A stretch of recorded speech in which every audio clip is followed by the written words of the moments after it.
And you know what it Pause. is, yeah? Like, footballers are getting used, yeah? But, because they're getting a lot, but they're getting a lot of money, but a football career is very short.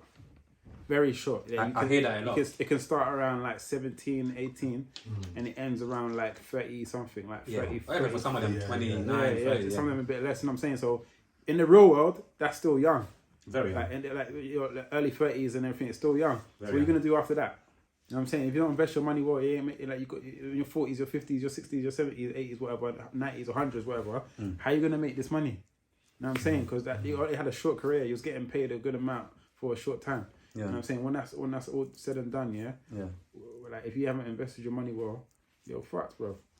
And with my and even to just say something that's on my heart, like you see Manchester United, obviously we've got a legendary manager who obviously he retired, and ever since he retired from our club, our team, bruv, just United and being the same. Alex Ferguson, So Alex Ferguson, So my thing is like, obviously, I don't know what goes on in that club, bro. But my thing is, obviously, you still see him in the crowd, supporting the team, in and around the club. I wonder how much power he's got, because if I was, I always think to myself, brother, if I was Alex Ferguson and I came and I built it up, and I built up this blood clot, I built up this fucking shit, and I made it what it is, bro. If I leave and I see this motherfucker crumbling down because of eternal whatever, bro, I better not be going back into this club, because, bro, I'll go to the own. I know obviously it's easier said than done, I'm just saying, but surely Alex Ferguson, why doesn't he not have your essay?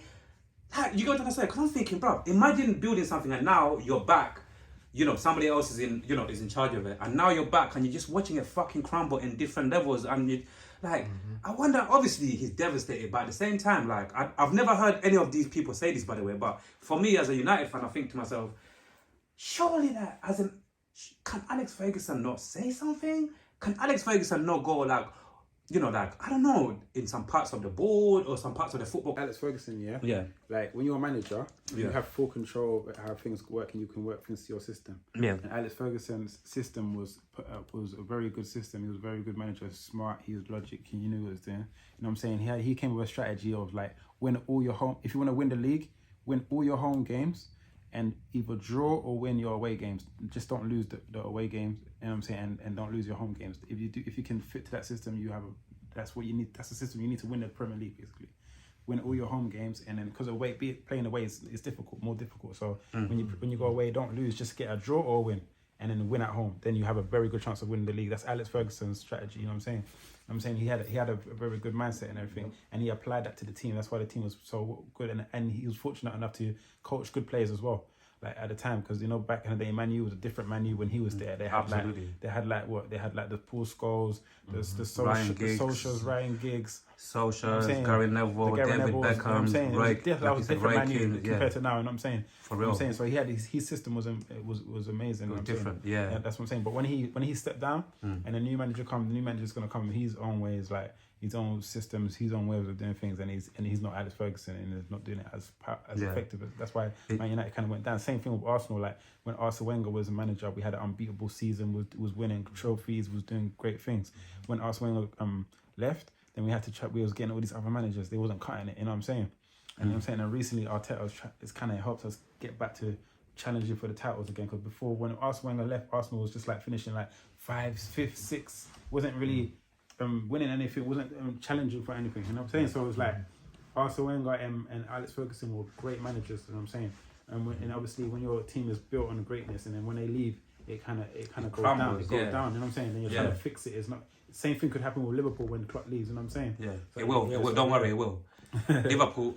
The only reason why I say it will like that as well, like big up to Jews that a woman that I speak to from Liverpool. One day she'll come in a red chair, but like one of the things that I usually say to her and certain Liverpool supporters, that we need to understand, and this is this might be controversial, but this is the reason why I think Jurgen Klopp is a better coach or manager, however you might put it. To me, he's better than Pep Guardiola, because Pep Guardiola usually, everybody knows Pep obviously is a quality manager, and everybody also knows Pep Guardiola always spends money on like players that are already proven, or a lot of players that are already like destined to. It's like you can tell, it's obvious that they're gonna be something. Get me? A lot of them. going back to Jurgen Klopp, if you see the history, bruv, he's a guy who gets average. The key word, Jurgen Klopp will get average fucking players like Andy Robinson, etc., etc. Bruv, he will literally squeeze every little ounce of their potential out of them, bro. Yeah. He'll push them onto that next level. So that's why the reason why I think Liverpool, when Jurgen Klopp goes, the only reason why I feel like for a good few years, I might be wrong, but the only reason why I say for a few years that they're gonna struggle after him is simply because that Liverpool didn't really, again, like, because of, I don't think any manager can buy average players and just turn them into world class or make them perform the way Jurgen Klopp made them perform. Do you get where I'm coming from? So if you look at even a lot of those players that even bro, let's keep it real, bro. I don't know what the fuck weed Mo Salah smoked. I don't know what Liverpool food he ate, bro. Mo Salah wasn't meant to become the Mo Salah he is now. When he flopped at fucking Chelsea, he went to wherever he went, Fiorentina, whatever. Brother, this guy, again, is sick, but why did Mo Salah go from there to there? I simply believe, bruv, Jurgen Klopp, bruv. You know, sometimes even it's like a life lesson. Sometimes you have a team or certain people that will literally make you feel like, bruv, you can actually just take on the world and do a madness. And before you know, you're like, fucking hell. You get me? Yours, yeah, look at Sadio Mane. I'm not gonna lie again, bro. A lot of these guys were average players, but Jurgen Klopp. So I feel like once he leaves, I feel like they're gonna suffer for a few years. You get what I'm trying to say? You can be a good player, but if you're the wrong place, you're not gonna get the best. Oh come on, we've seen it numerous times. So many different players where. It's plain as well. Look how long we've been struggling for. And we're up and down, and it's mainly due to management and the higher ups. Yeah, Manchester United is a big club. It's a fat club. But you know what is, Man City just came in with the money and spoiled the whole game. Yeah, Spoiled the whole game. Man City was an average team before the money, and then when they got all this money, they bought all these players and everything. And Manchester United was the shit. When you go Manchester, it's all about Manchester United. They were the big dogs. You know what I'm saying?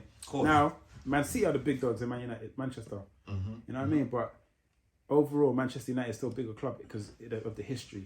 Yeah, and they've been better for a longer time. You know what I'm saying? Man City is just currently coming up. You know what I'm saying? Yeah. That just shows that money can also destroy football. Of course. It can make it unfair. You know what I'm saying? Because if this team's got billions and millions to spend, and this team that hasn't got that much, and they're competing in the same league, like obviously this team's gonna be winning the most because they have the money to buy the best players, the best coaches, the best everything, and this team hasn't come in for that. How are you gonna compete? Like it don't make sense. Another thing that I see as well that Man City done right for many years, like they built the foundation. That if you see that again, that it's all documented obviously on social media. When these sheikhs came into Manchester City, bruv, these guys had a vision to build the foundation, to change everything, to build the foundation from the bottom and literally change everything until everything trickles down to the success on the football pitch. Like you two said, like Manchester United is a big club, bro.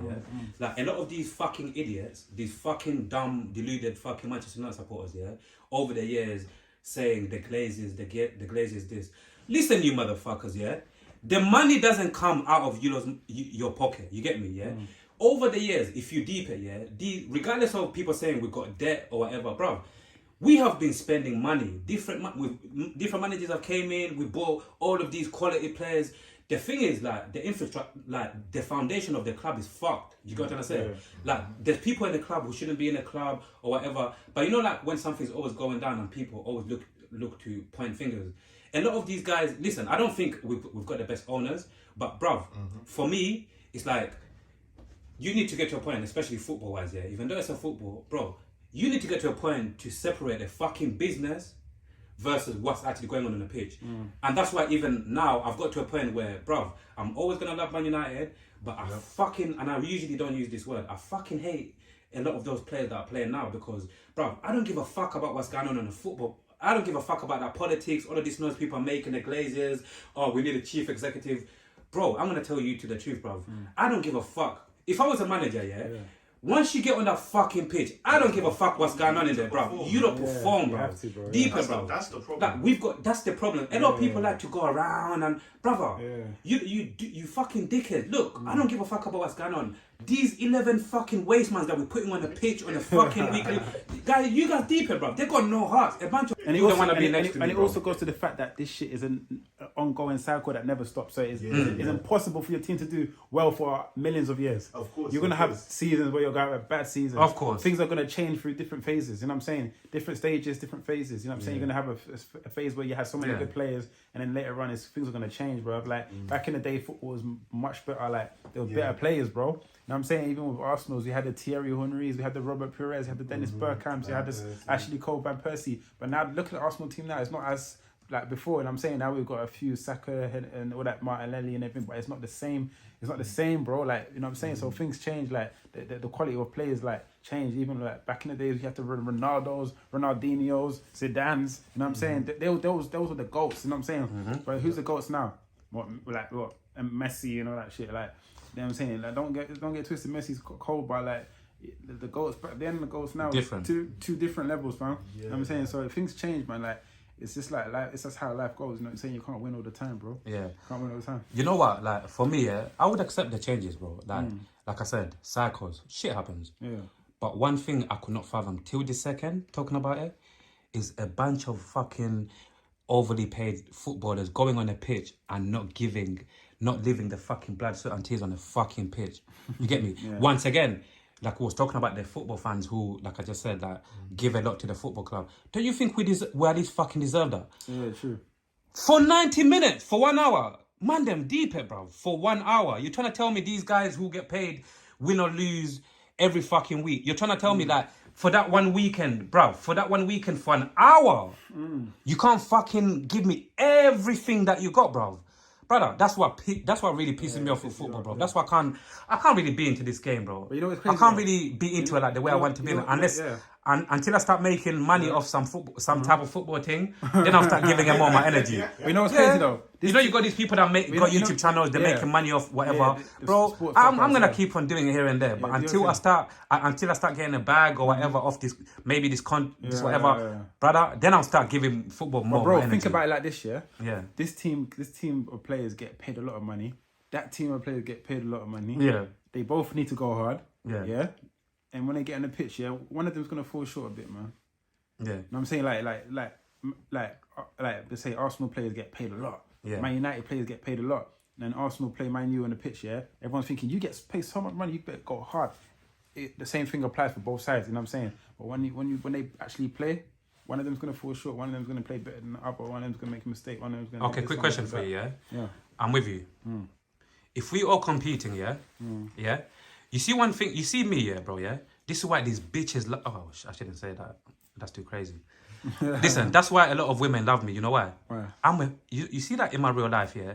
I'm an easy guy to impress, you know? And I'm a fair guy. And what I mean by that, Supreme G, is I don't ask for much, my brother. You see, if my team and your team turn up to play, yeah? Guess what's the only thing I'm only asking for, bro? What's that? The only thing I'm asking for is give me your all for 90 minutes.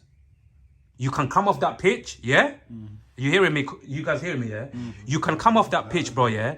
With an L, yeah? You can come off that pitch and you lost 2-1, 3-0, whatever. But at least you tried. My brother, listen. I just want to see you guys like putting in the effort, you know, the effort worth enough to wear this fucking Manchester United badge, yeah? So that once you guys get off the pitch, like I can just look at you guys and say, you know what? We got fucked up today, but you know what? The boys tried. Bro, how often does Manchester United, Lionel, you know, yeah? How often these days, yeah, for a very long time, how often does these players come off the pitch after losing, yeah? Manchester United players, yeah?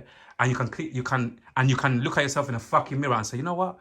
We lost, yeah? We lost at home, Old Trafford. You know, like you said before, Old Trafford, how many clubs used to want to come to Old Trafford, bro? It's long for them, isn't it? Brother, now you're telling me Nottingham Forest can come and just flex their little fucking muscles. Right. Are you fucking dumb? Now you're telling me Wolves. Are you fucking dumb? Now you're telling me, brother, Crystal Palace. Are you fucking dumb? You get too much money, bro. Brother, too much money. You're telling me these little average teams can actually come to once upon a time, yeah? The football stadium called the Theatre of Dreams. What Rashford is getting compared to what someone is getting for like Sheffield United, yeah? Yeah. They're getting less money. Rashford's getting so much money, and he's getting so much money, doing so much things, got so much shit in his head, you know what I'm saying? So when he get in the pitch, he ain't going to perform that much, you know what I'm saying? Yeah. He's got a lot of bitches, he's got a lot of money, he's got a lot of cars, a lot of houses, a lot of everything going on for him, you know what I mean? Too much. But the player for Sheffield United it's not even making half of what he's making probably, Yeah. and then they're more hungry and they got less distractions because they got less money. Yeah, when they get on the pitch, they just want to go hard. You know what I mean? They want to try and progress and get to a bigger club and all that shit and do bigger things. So would you also agree that a lot of these players, getting way too much money way too soon, Gets to their head, bro. definitely fucks up their mentality. Gets to their head, definitely. So we need to Gets to their head, bro. chop the money a bit so they can be more hungry, so they can win more games. But you know what it is though, football is like the quality. The more quality you are, the more money you get, bro. You know, the higher level. You know what I'm saying? Yeah. So like the Mbappes, yeah. Oh my God, they're that nigga, getting a lot of money. that bro. guy loves money, man. They're getting money, bro. Because it's so good. You can't pay them less. You know what I'm saying? They're playing at the highest levels. You know what I mean? So yeah, they're gonna make more money. Like it's like values. You know what I'm saying? So Yeah, and they're losing at the highest level too. So it's a big loss. trust me, man. And it's been like that for a while now. It's like up and down. It's literally this up and down, isn't it? One minute you're all good, and then the next minute it's a low. Your wage determines your stage. You know what I'm saying? The higher the stage, the higher your wage. You know what I mean? So if you're playing for a big club, and you're a big player, you're gonna get more money. If you're playing for a smaller club, you're gonna play less money. It's simple. Yeah, man. Like before we round off, let's go back to your music, man. You get me? When was the last time you went studio, man? And what was the last song you worked on? Last time I went studio was like not last week, but the week before. You know what I'm saying? I was just like, that's when I dropped the tune. I'm recording The World Is Yours. Yeah. You know what I mean? So yeah, put that out there, you know what I mean? And planning to go to the studio again and everything, just getting some beats together and everything. Apart from that, I've been doing in shows, performing live performances. Yeah. All that stuff, yeah. So like I'm not the type of person who just go to the studio for the sake of going to the studio, you know what I'm saying? I like to prepare myself, get myself ready, and then get a few things ready, ideas, and then I'm gonna go to the studio and hit it up, you know what I'm saying? So yeah, but studio's always there when I need it, and you know what I'm saying? So it's all good. Yeah. I hear you, man. What are you also one of these music artists who like plan ahead in terms of like, cool, I've got this song is ready to go, this and that, so on this month, on this week, on this day, I'm gonna drop it, I'm gonna drop this video on my YouTube channel. Like, how are you in terms of like structuring your future plan, your future releases? To be honest, I don't really plan shit, you know. I just work, you know what I'm saying? I just work. I just take it step by step, day by day. You know what I mean? Like an idea can come to me anytime, any place, you know what I'm saying?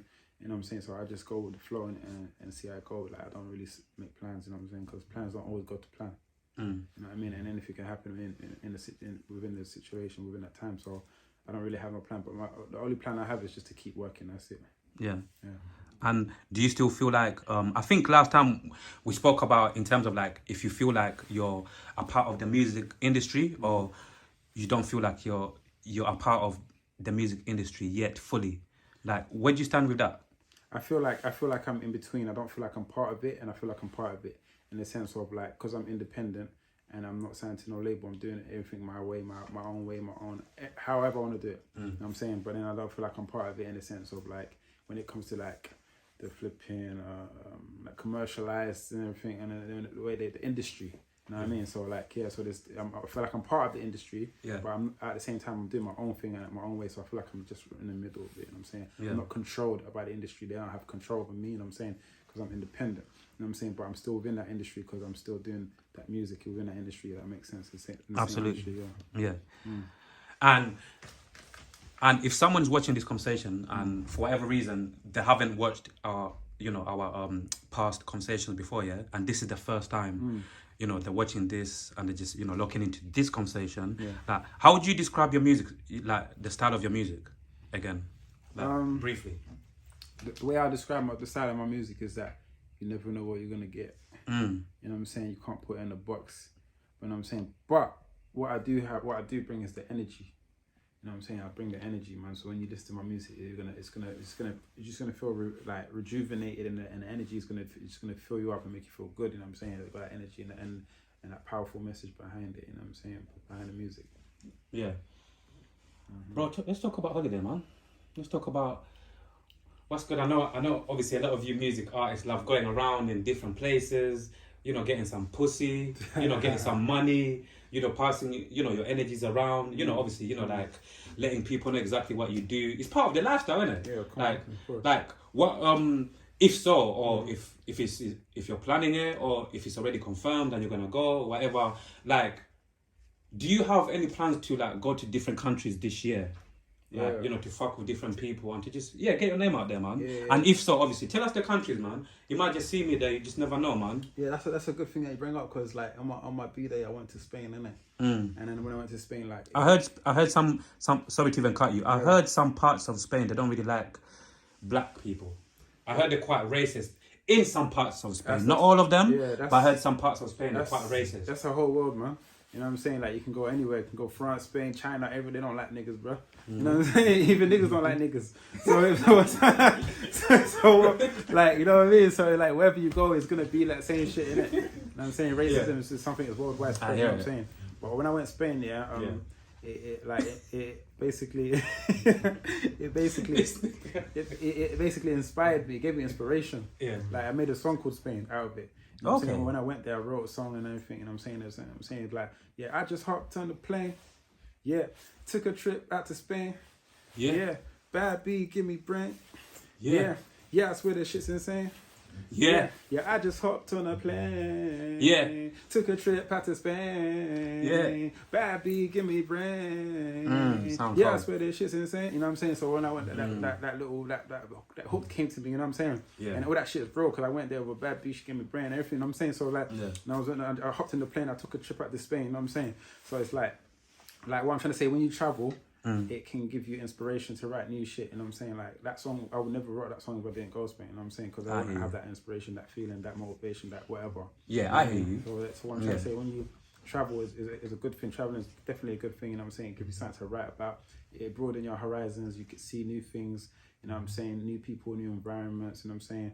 Like, when I went to New York as well, like, you know what I'm saying, it gave me like a different aspect and a different view of things as well. You know what I mean? So it's definitely good to travel as an artist. Like, if you feel like as an artist, if you feel like you hit a glass ceiling, don't know what to write about, don't know what to talk about, that means you're not really experiencing new things in your life. You need to try something different. You know what I'm saying? And traveling is one of the best things you can do. You know what I'm saying? You travel, go somewhere else, you know what I'm saying, whether they're racist or not. You know what I'm saying? Just go there. You know what I'm saying? And trust me, it will give you more ideas, more creative, more growth. You know what I'm saying? And you write about some new shit. You know what I'm saying? Definitely. So that's what, just live your life, and from there you'll get the inspiration. Yeah. I hear you, my bro, man. My brother, I completely hear you, man. Like, going on just something like, for whatever reason, I've been meaning to ask you this question, even I think when we had our conversation. But I kept on forgetting, bro. And that question is like, you see your hair, yeah? My hair? Yeah, your hair, yeah. Your fucking hair. Your fucking hair, man. Your fucking hair, man. Nah, you see your hair. Like, honestly, like, obviously, as an African, we're very spiritual, innit? Like, from where I come from, innit? And a lot of people say, obviously, you know, like, you heard of it as well, like, your hair, your powers, and whatever. Like, honestly speaking, yeah, looking down this camera here, would you say, like you feel, you know, you feel powerful, spiritually, you feel different because of your hair? I mean, be brutally honest, or you just wear your hair for style. Be honest. I just want to get, obviously, your take on your hair. Your hair is your crown. Your hair is your strength. You know what I'm saying? Like, we heard the stories about Samson. You know what I'm saying? With his long hair and everything. In case, sorry to cut you, yeah? For those people who have never heard the story of Samson, yeah, could you tell them a little bit about the story, how it goes, if you don't mind? Okay, for those who haven't heard about it, basically, when Samson was before he even came out, God told his mother, like, your son's going to be a Nazarite, it's going to be an Israelite, you know what I'm saying? So let his hair grow out, yeah? You know what I'm saying? As a symbol, and that he's an Israelite and everything, you know what I'm saying? So when he grew, like, his mother told him, you can't cut your hair, keep your hair, you know what I'm saying? So he grew his hair long, he had 7 locks on his head, and his hair was his strength. You know what I'm saying? When he had his hair, he was a powerful man, you know what I'm saying? He had God gave him a purpose to fight for the Israelites, you know what I'm saying? And he fought for them. And all that strength was in his hair, and then he had to fight. He was fighting against the ops. Nowadays we call it ops. You know what I'm saying? He was fighting against the ops and everything. And then he met a woman called Delilah, who was from a different tribe. Oh, is that where that? Sorry to even cut you. Is that where that story came from? Samson and Delilah, or some shit like that. So he met. Sorry if I said some shit like that. I'm just not really aware of that story that much. So I've heard of. Yeah.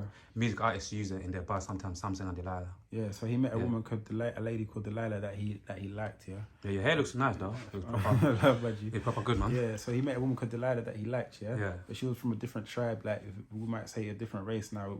I'm saying she might be white or Asian or whatever. She was a different tribe. Of course. You know what I'm saying? And then she was curious about how she's thinking, how you so powerful? Like, where does your strength come from? He knows where his strength came from.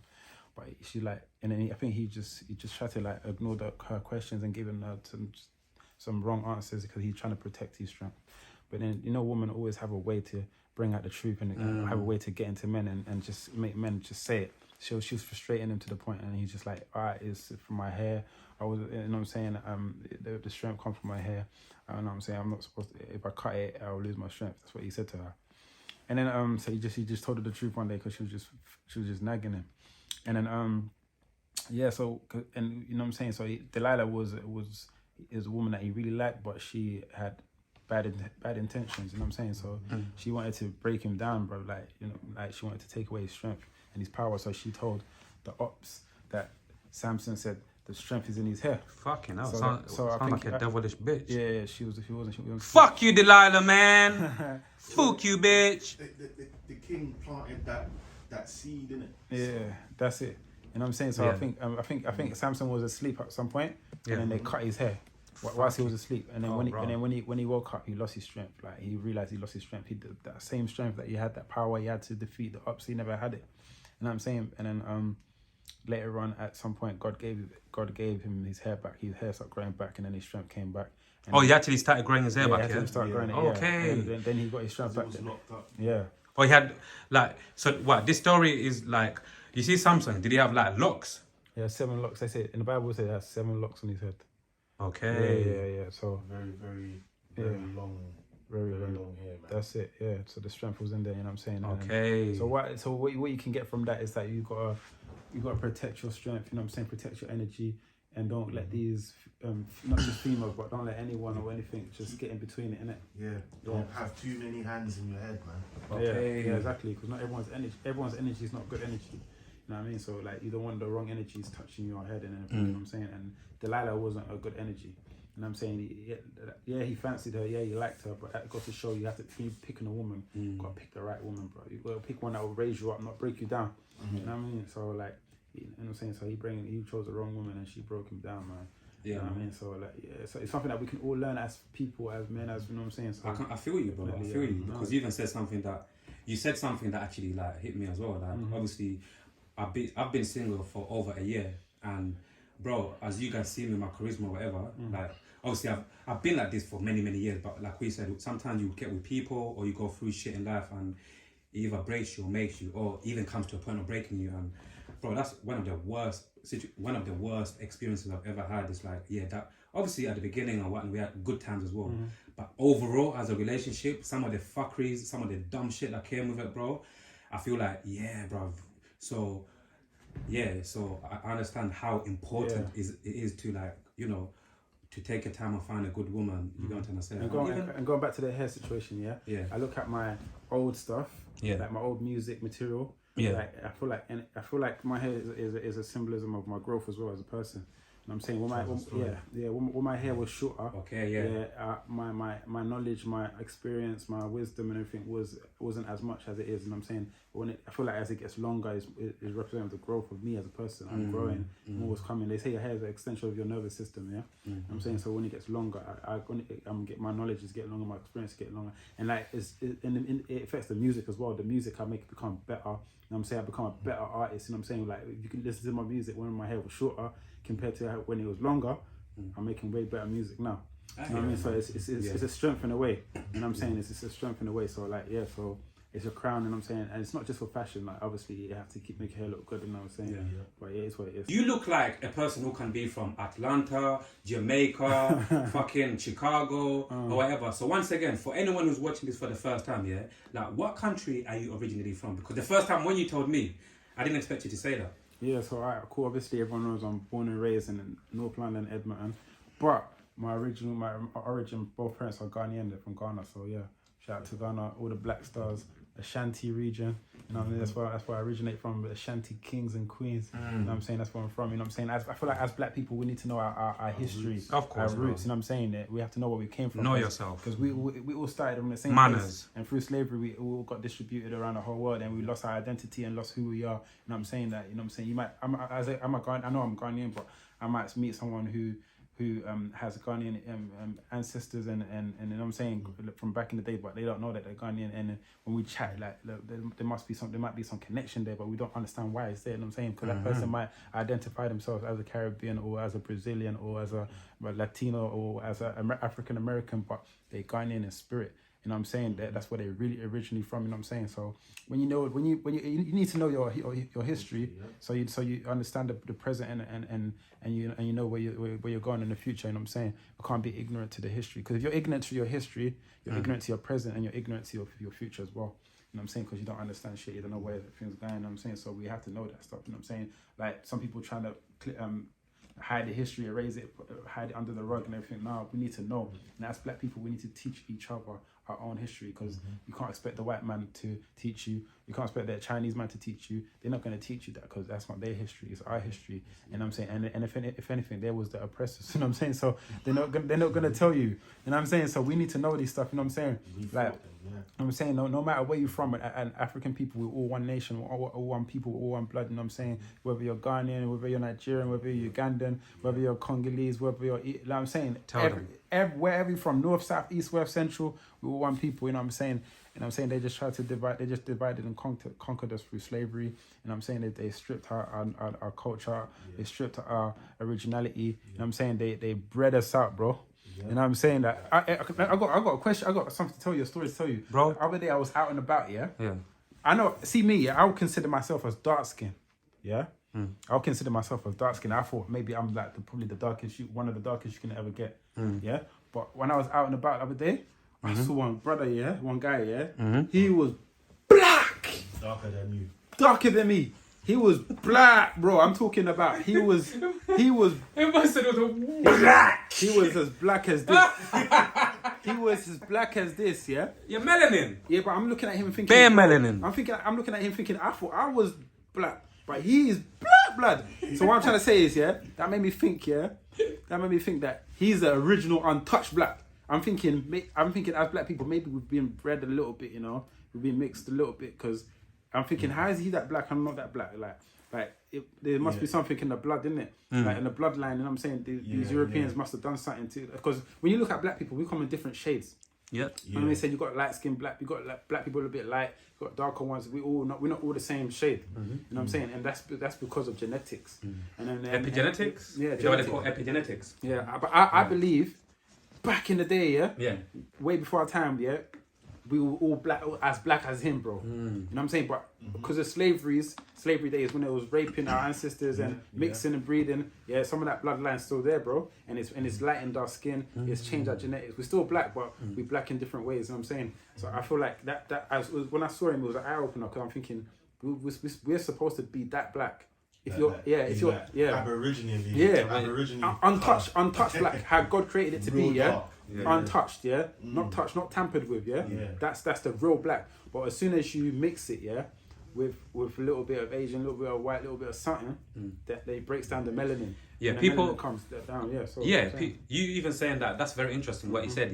Because over there I've also heard people say, obviously you can be darker. If you live in Africa, where obviously it's really hot most of the year, obviously the sun is always beating down on your skin, so naturally you're going to be darker, innit? But if you come to these countries where it's like, bruv, you know how the weather is, like, obviously I think it's been scientifically proven that if you live in a place where it's colder or it's not as hot as certain places, automatically I think your skin get a little bit light for whatever. I don't know how to really explain it, but I think it's been proven. So it's genetics as well. And he lives here as well. Like I saw him here. Maybe just arrived. Yeah, maybe he just arrived. But like you said, there are quite a lot of dark-skinned brothers and sisters, and obviously ignorant people back in the days used to call them blick, all of these stupid things. But now it's like, once again, we've got We've got information everywhere.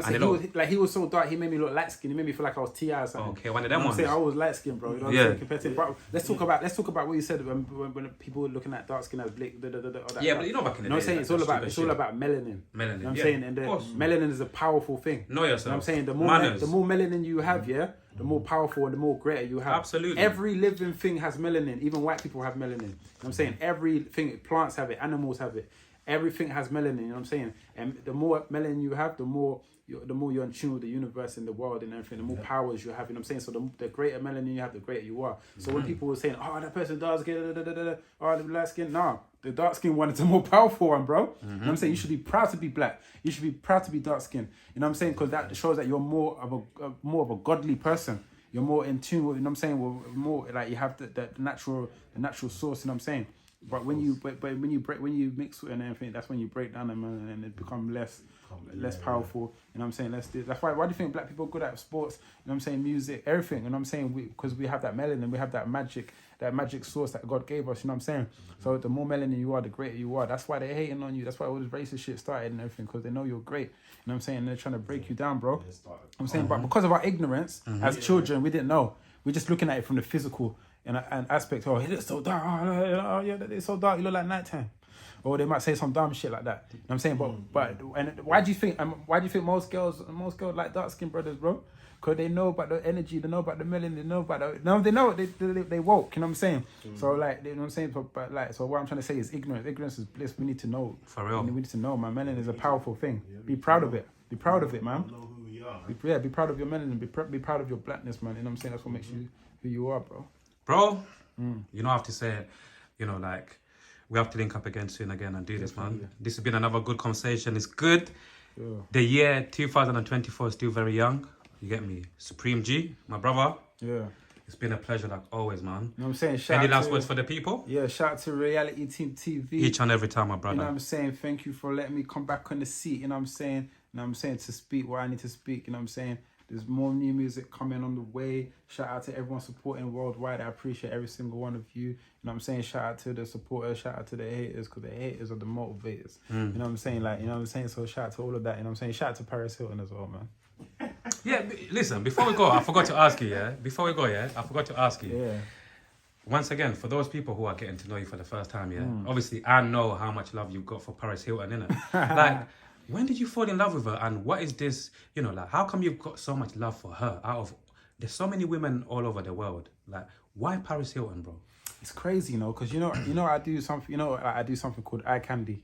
So basically it's like I get like a female celebrity and then I'll post a picture of her and I put my latest single, like the cover of it next to her, like edit. Big up Cardi B. She was looking really candy. Yeah, so I'll choose different girls different times, yeah. And then I remember it was Paris Hilton's time. So I done the Paris Hilton, and then she used to like it every time I posted on Twitter. She would like it, and then she followed me on Twitter, and then I followed her back, and then she had an event. She came to London. She had a book, I remember you turning up, my brother. You wanted to eat her right there in front of everyone, man. She had an event, and she got a brand new book called The Memoirs out there. Make sure you go and check it out. So basically, she invited me to her book event in London, which was in Selfridges and Oxford Street.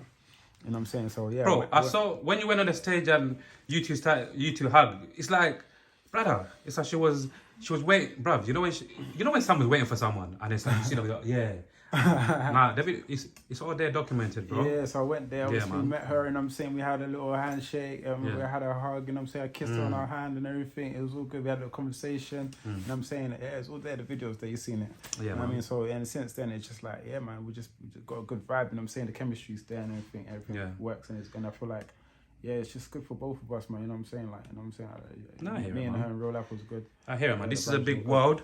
You get me? This is a big world, and a lot of different people from different backgrounds, different walks of life. Yeah. Sometimes just end up, just kind of like clicking. You get me? Just hitting her off, either from social media or in real life.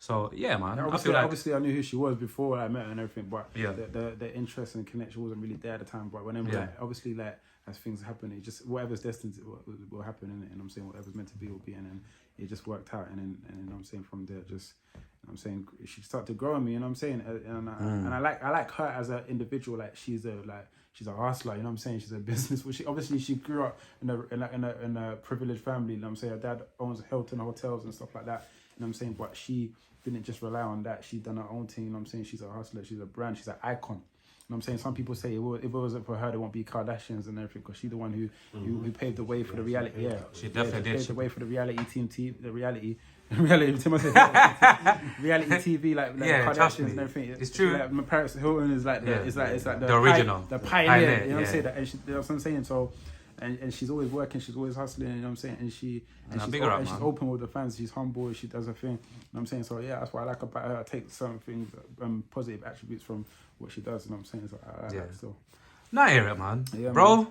It's all good, man. So good. It's nothing but love. We definitely have to catch up soon. You know, you're definitely one of the Reality Team TV / Red Chair regulars. You get me? Come on. Yeah, man. Hopefully, we'll definitely catch up soon, man. You get me? Talk more. Talk about football some more. You know, catch up with your music. You get me? This is part of the journey, man. The way I look at it, you get me? Me and some of the people that will be watching some of these clips, some of these conversations. We are, you know, like the way I look at it, we are a part of each other's journey now. You get me? You know, you keep pushing, I keep pushing. And inshallah, all of us are going to get where we need to get. You get me? Wow. So yeah, man. Once again, bro, love always. Love, bro. Big yourself up.